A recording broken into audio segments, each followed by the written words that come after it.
शनिदेव की दृष्टि से शिव जी भी नहीं बच पाए थे।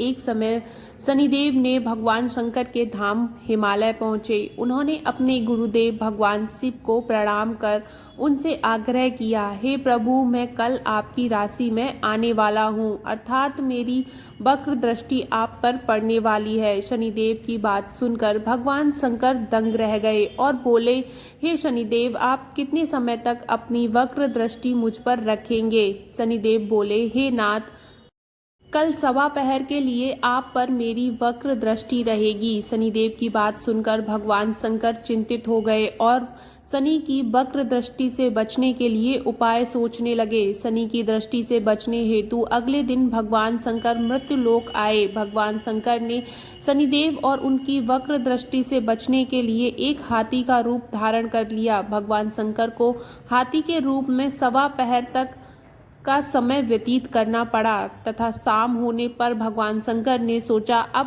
दिन बीत चुका है और शनिदेव की दृष्टि का भी उन पर कोई असर नहीं होगा। उसके उपरांत भगवान शंकर पुनः कैलाश पर्वत लौट आए।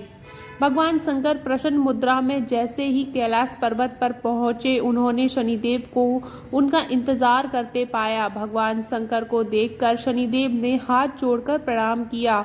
भगवान शंकर मुस्कुराकर शनिदेव से बोले, आपकी दृष्टि का मुझ पर कोई असर नहीं हुआ।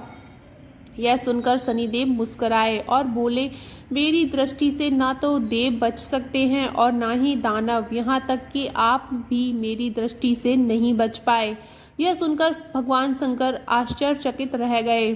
शनिदेव ने कहा, मेरी ही दृष्टि के कारण आपको सवा पहर के लिए देव योनि को छोड़कर पशु योनि में जाना पड़ा। इस प्रकार मेरी वक्र दृष्टि आप पर पड़ गई और आप इसके पात्र बन गए।